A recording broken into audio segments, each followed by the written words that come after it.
internet friends, and welcome to the video. I'm a little disappointed because I realized I didn't wear my cat shirt. My favorite shirt of all time. Okay, so after the last SCP list, I got a lot of comments and tweets asking me to do another, so what the people wants, the people gets. Let's make this a regular thing. I can't say how regular, but I like exploring the vast world of SCP, and it seems so do you. So if you're new here, you should probably watch the first SCP video so you know what the hell we're talking about. I'll link it down below. For the rest of you, just quickly to catch up on the basics. An SCP is an entity, location, or object within the Special Containment Procedures Foundation that acts abnormally in some way. Each SCP can be classified as safe, which means it may be a little weird, but it's all good now. Euclid, which is the in-between, it might think on its own and possibly poses a threat. Then there's Keter, which, to put it simply, means we're fucked. Welcome back to Nightmare Land, friends. Today we're going to talk about things that multiply, not through math or copulation, but through growth, like a weed or an infection invading the body that you can't cure. Let's dive into 3 self-replicating SCPs.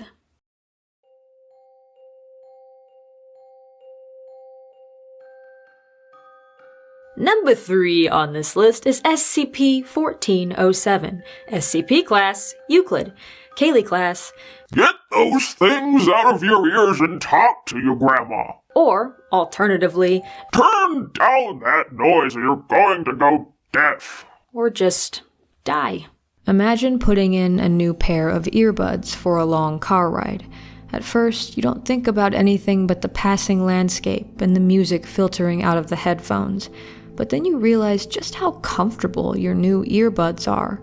A short while later, your travel companion tries to get your attention, but your music is too loud. So you pull on the earbud, only it doesn't come out.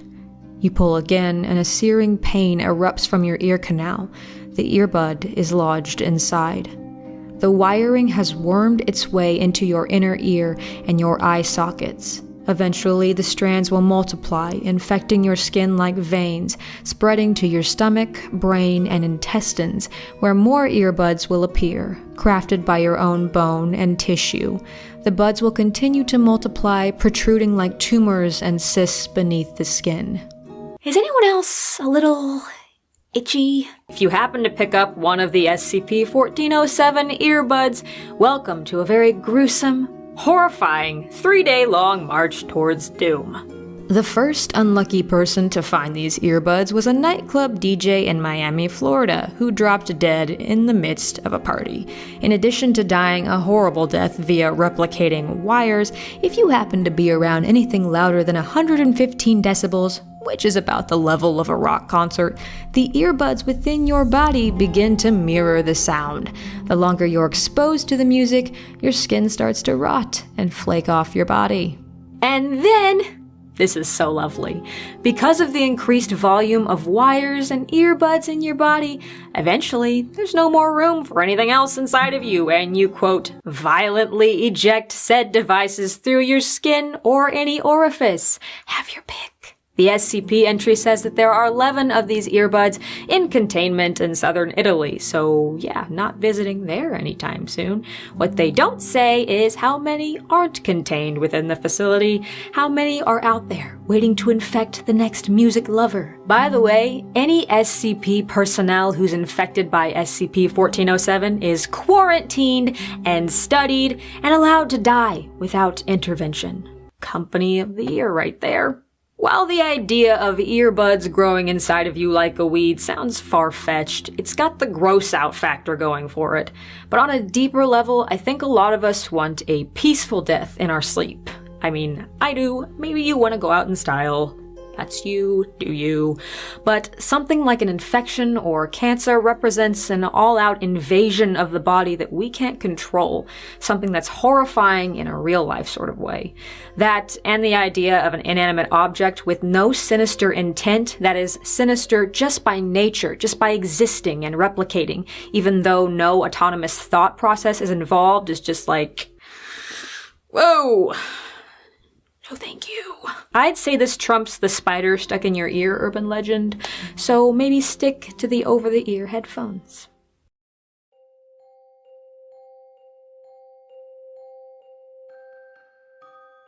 Second on our list is SCP-15, SCP class, Euclid. Cayleigh class, I don't like things that grow and multiply, which is why I don't like bunnies. Or your dick! That's a lie. I love bunnies.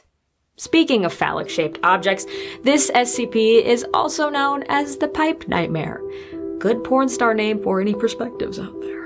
So you're down in your dank, unfinished basement, loading up the washing machine, when the pipes on the ceiling in the corner let out an unfamiliar hiss.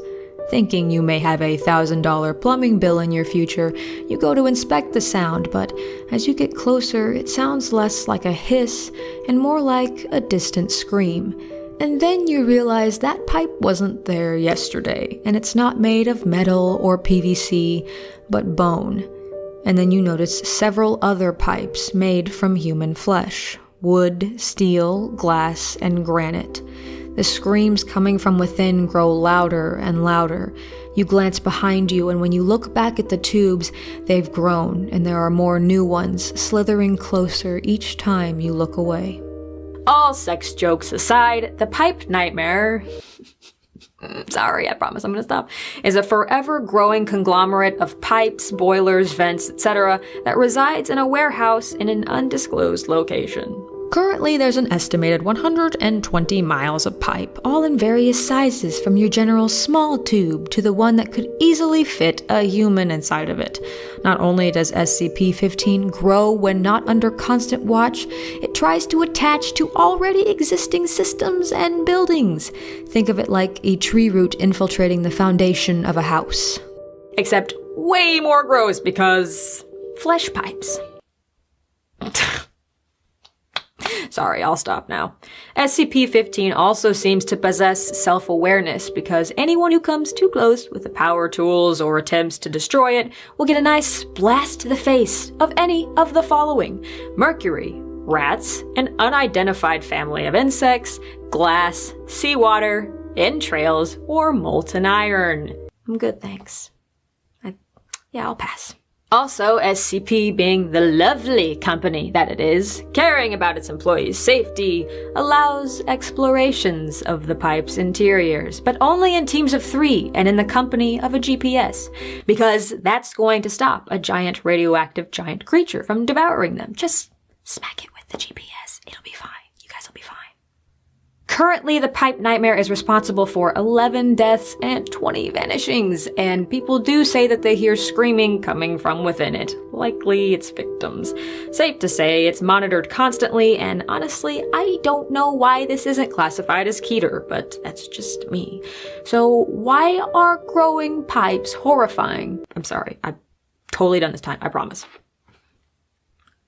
There's the factor of something out of sight encroaching upon you, walling you in if not watched. The most famous example is the Weeping Angels from Doctor Who, which I don't watch, don't freak out, but I have seen that scene and all associated freaking out. It's the threat of what you can't see creeping closer until it's too late to protect yourself from it. Fear of the unknown. On a more emotional level, or more metaphorical level, perhaps it represents toxic thoughts and the feelings left to fester in the back of your head that you don't acknowledge, pushing them down until suddenly you turn around and realize the monster is bigger than it was before. Or maybe you're paying too much attention to the negative and toxic thoughts, never taking your eyes away and trying to find an escape route. The pipes are negative, poisonous thoughts that get larger and grow more branches with time until it's a festering mess that can't be repaired. But it could just also be that they're creepy, dark, and mysterious pipes. You can have your pick. I just know to keep the plumber handy, just in case. I don't mean kidnap your plumber, by the way. Please don't kidnap your plumber. But definitely have him on speed dial.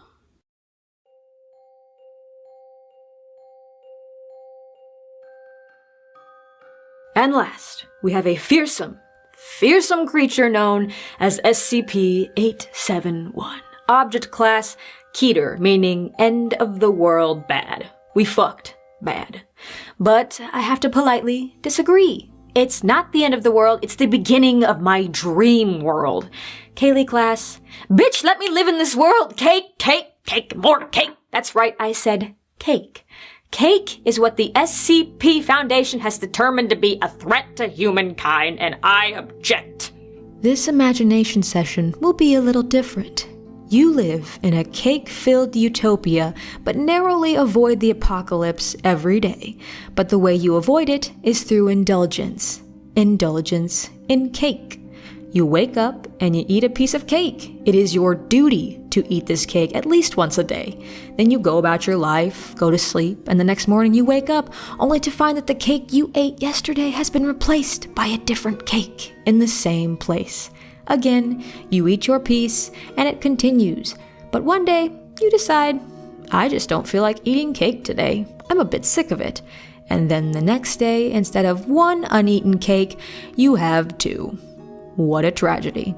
The apocalypse scenario comes if you avoid eating the cake. Each new cake will make a double, and so on, till the world is just covered in cake. Currently, there are 237 of these cakes, and they range in size from an itty-bitty cupcake to a cake 2 meters long.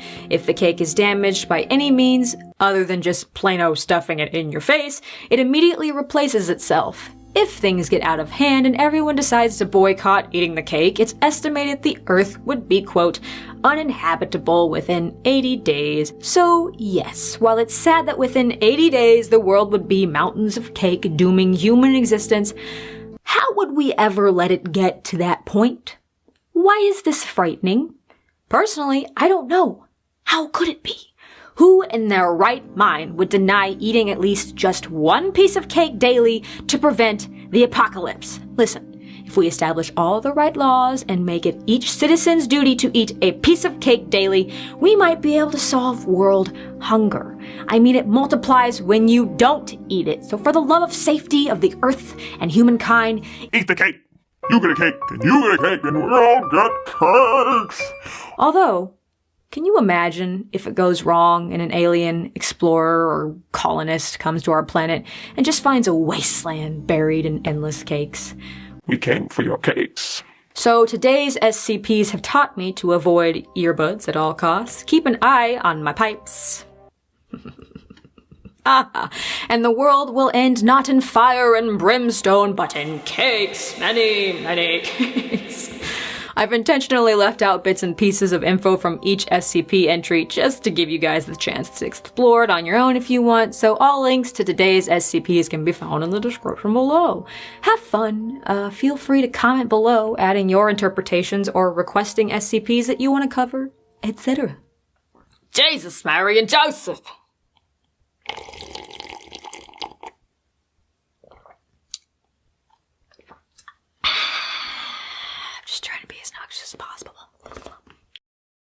Thank you all for watching the video. Please do your duty to the world and eat your piece of cake today. And if you want, you can hit the subscribe button, like the video, leave a comment, and all that jazz. If you want to see more videos from me, you can click any of them on screen now. Check your plumbing friends, and I mean that in more than one way. Have a good night.